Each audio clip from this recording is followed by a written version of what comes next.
Post-Gazette reporter David Templeton and Professor Lampe report some survey findings on the extent to which evolution is or isn't being taught in PA schools.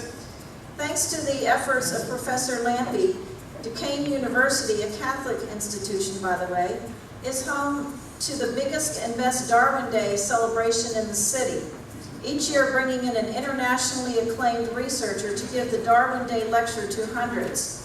This has been going on since 2003.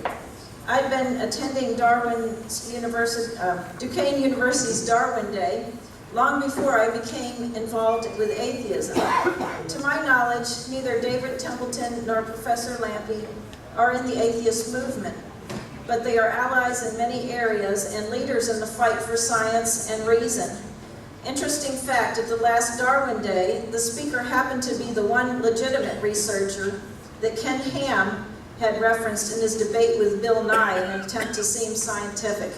And I'm also going to show off my Darwin Day t-shirt that the students at Duquesne University made. It's very clever. Each year there's a different design.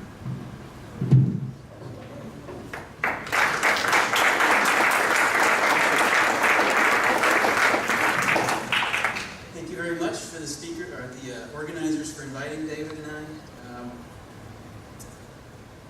So some of you may know that it's difficult to teach evolution in the United States. So this is a figure put together by some researchers publishing in Science magazine about 10 years ago. And these numbers haven't changed much. So what you see up here are columns showing basically the acceptance of evolution in mostly European countries, plus Turkey and the United States. And if you look hard enough, well, just look near the bottom. There's the United States, okay, in terms of acceptance of evolution, just eking it out above Turkey, okay?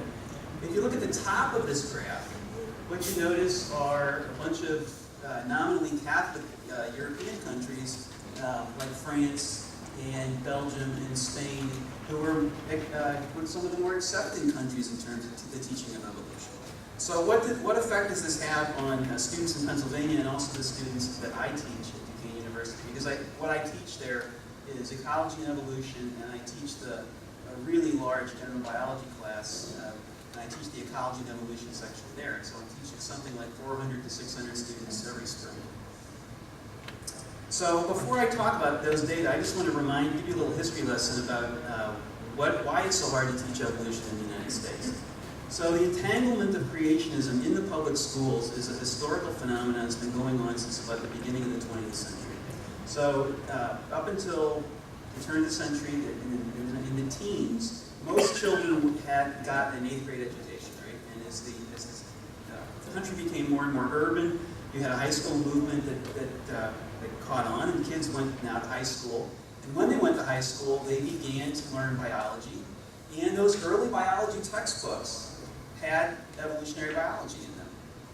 The most widely used textbook in the first 25 years of the 20th century was A Civic Biology by George W. Hunter.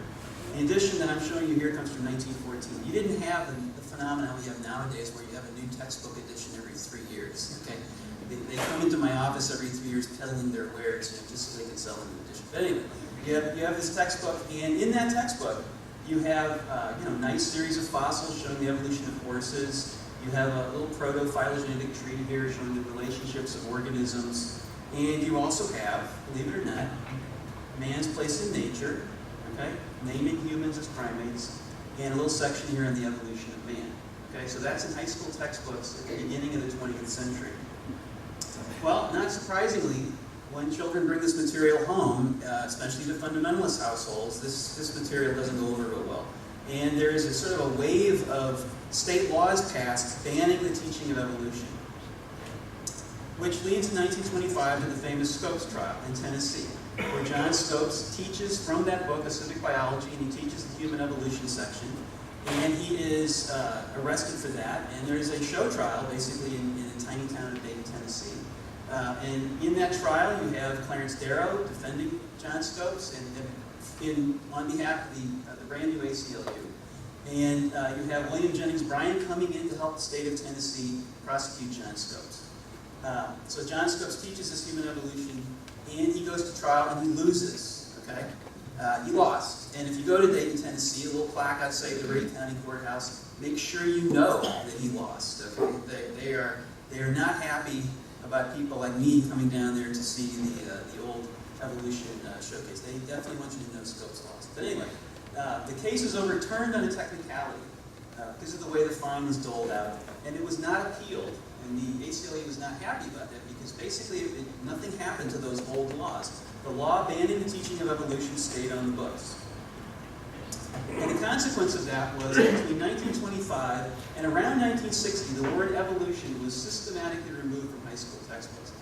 Examples of textbooks from the 1950s that do not contain the word evolution. They contain some material talking about evolution in chapter 56, okay? And if you're a high school teacher marching through each chapter in order, if you get to that chapter, you'll be lucky, okay? So there were decades when American school children in public schools did not learn anything about evolution, and they certainly couldn't find the E word in there if they tried. This strategy was basically a marketing strategy on behalf of textbook publishers so they could publish a uniform textbook throughout the United States and not have to deal with a controversial issue. This all began to change around 1957, all right, with the launch of Sputnik by the Soviet Union, which caused, and this is before I was born, so I don't know, but I understand that this caused something of an uproar in the United States. So instead of the United States being the leader of scientific progress, you have godless communists doing this. And this actually caused a rare moment in the United States, which was some soul searching, okay? And it was decided that, you know, when you look at the science curriculum, what children are learning in the United States, they were not learning very good physics, very good chemistry, and they certainly weren't learning very good biology. And so this caused a complete rewriting on the national scale of biology textbooks. And what that meant was the reinsertion of evolution into the curriculum. You see, of evolution, the E word appears in those books, and the material appears early in those books, like chapter 14 or 15. And of course, that conflicts with these old laws that are still on the books in many, many states. Not surprisingly, you have states still wanting to ban the teaching of evolution, and you have a case that begins in Arkansas and eventually moves its way to the Supreme Court, Epperson versus Arkansas, where Susan Epperson here, who taught the evolution material in the state of Arkansas,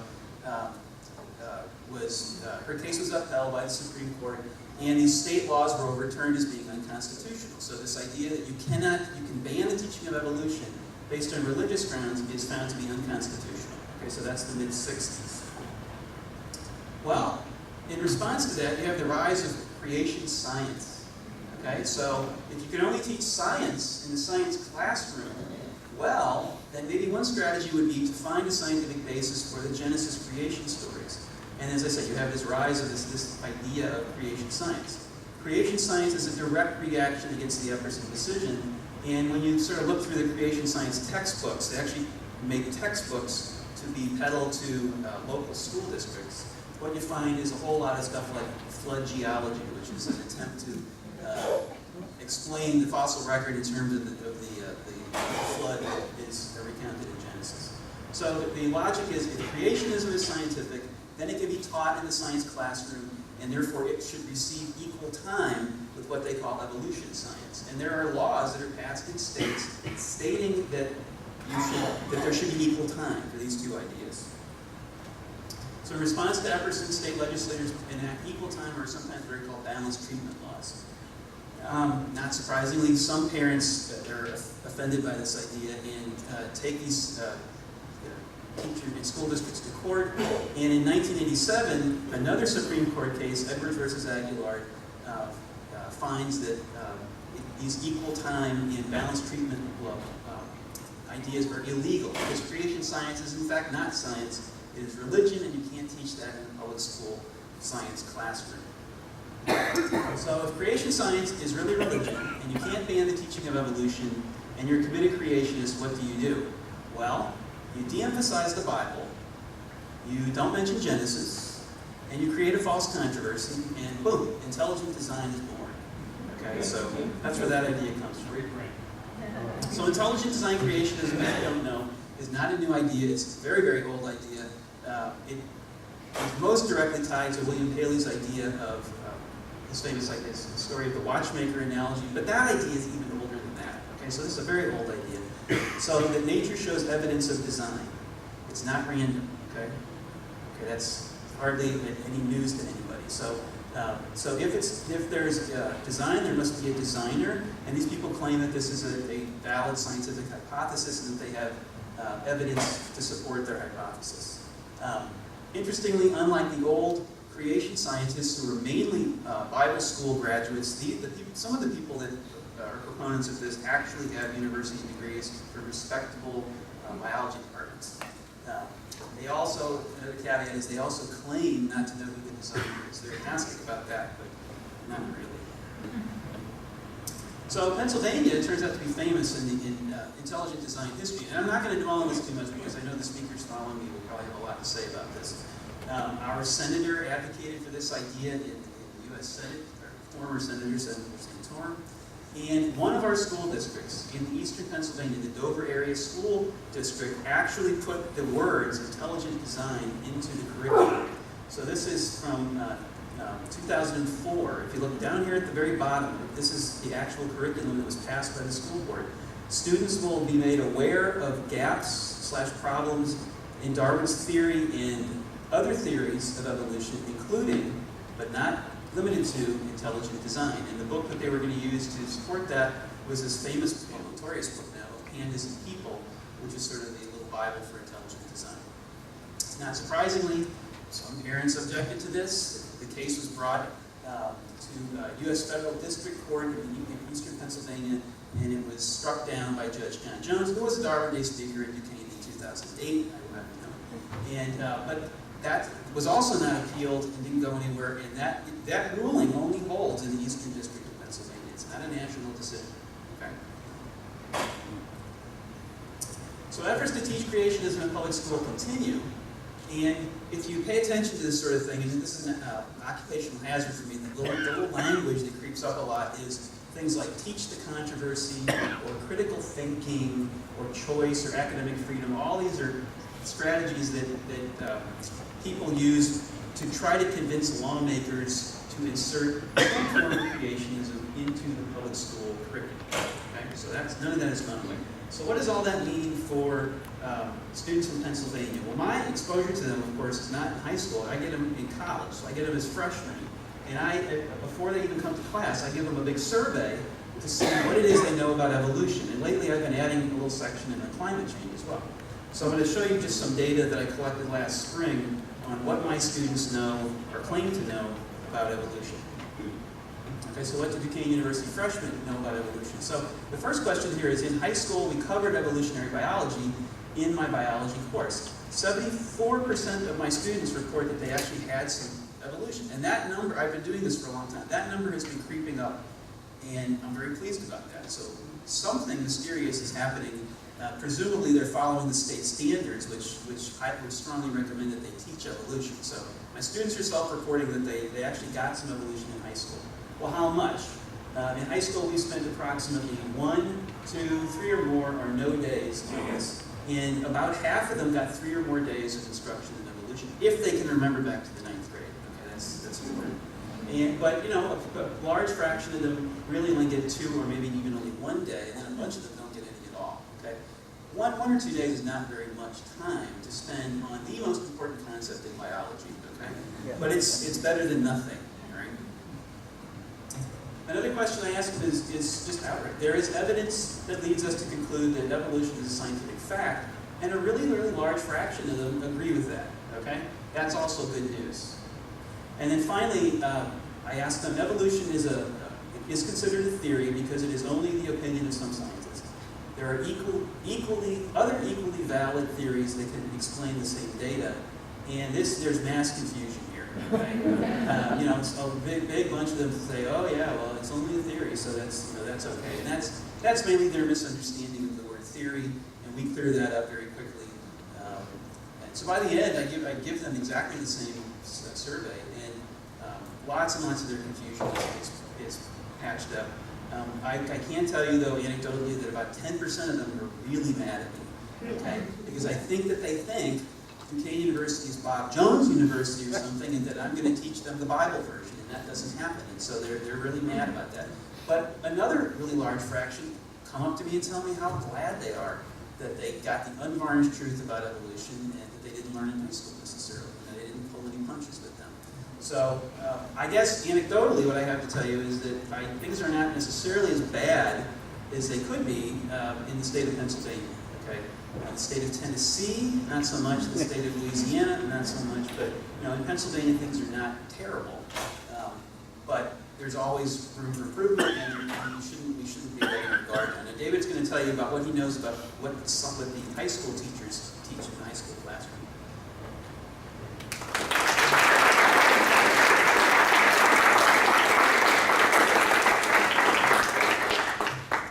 All right, good afternoon.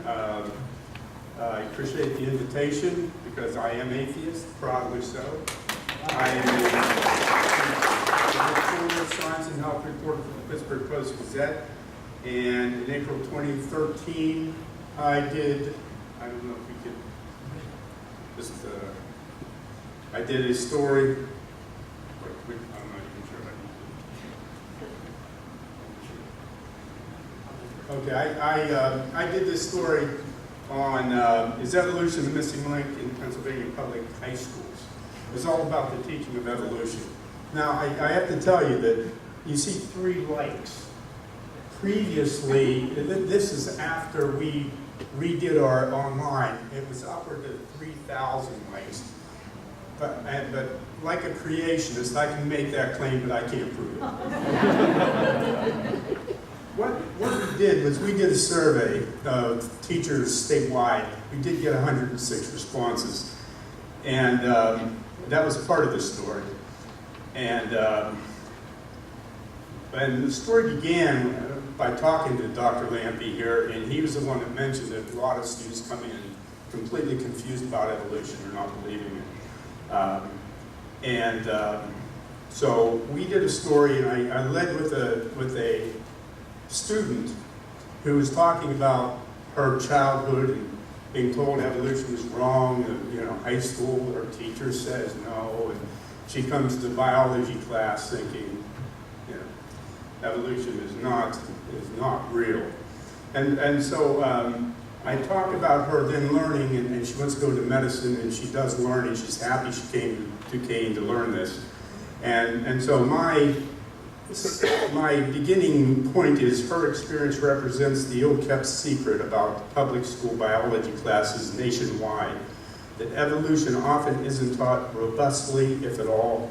Faith-based belief in creationism and intelligent design continues to be discussed and even taught in public school classrooms, despite state curriculum standards. Now, our survey, what we did was also asked some of these teachers. We found that 19% said they believed they were creationists, of the science teachers in Pennsylvania.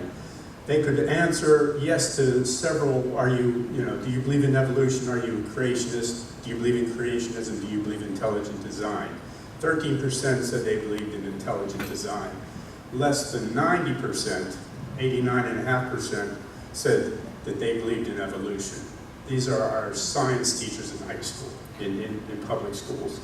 Joe Summer, a science teacher at Altoona High School, told me, I tell them that I personally hold the Bible as a source of truth, later adding that I'm entitled to my beliefs as much as the evolutionist is.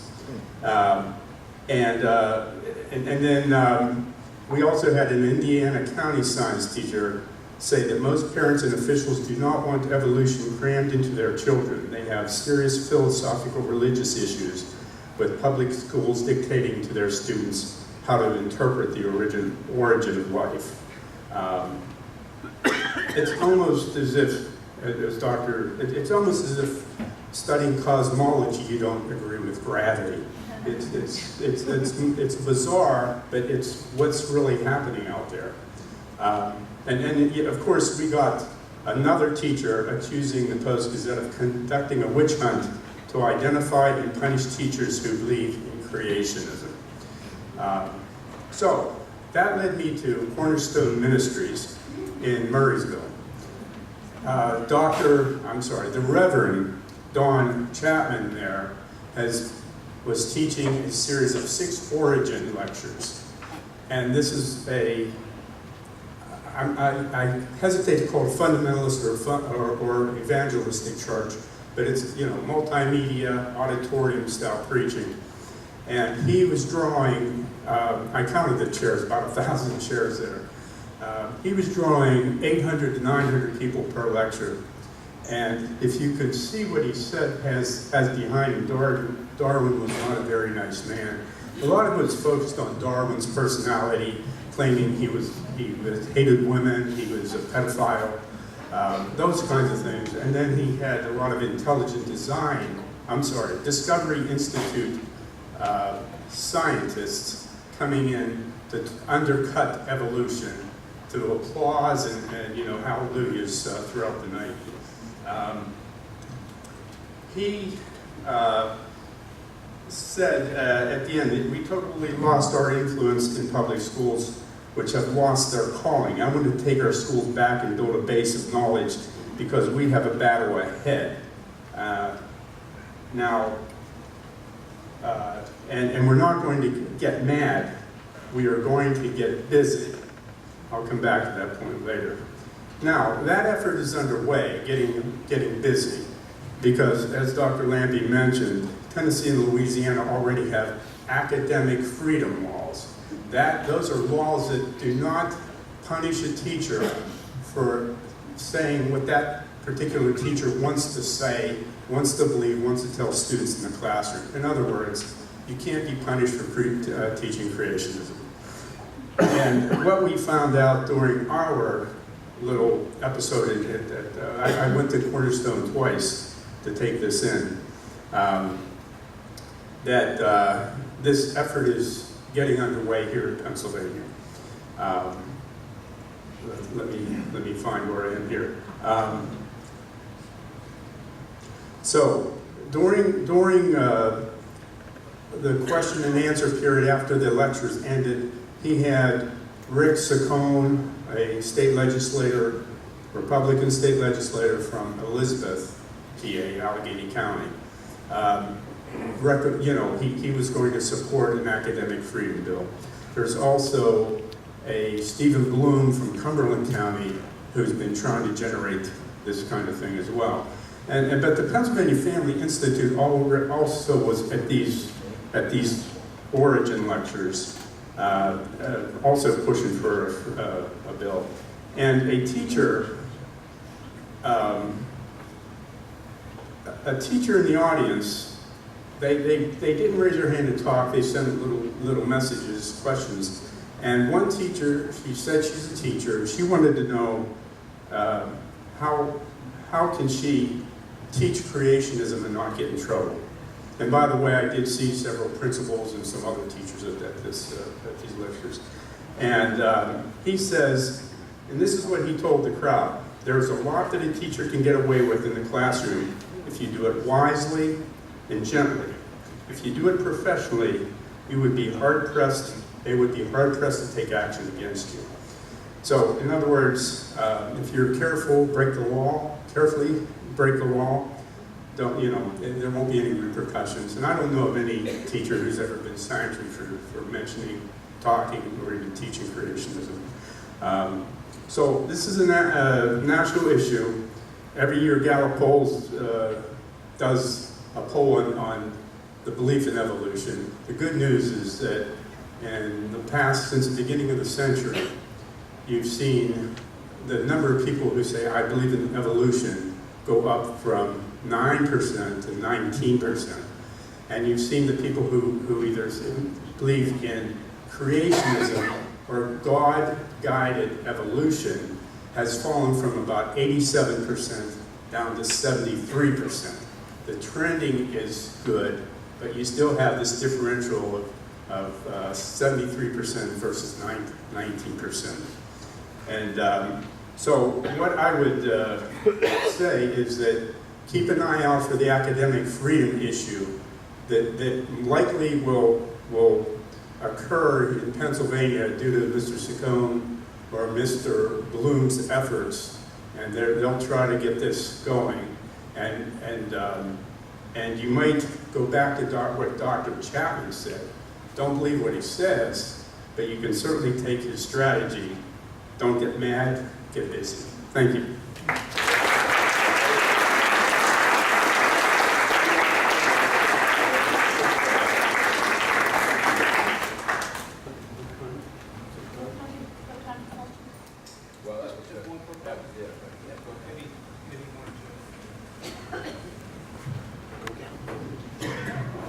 We have time for one or two questions.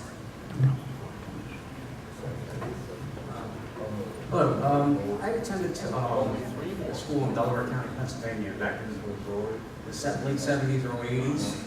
We had a instructor, a teacher, her name was Denise Englander. I don't know if you're familiar with her.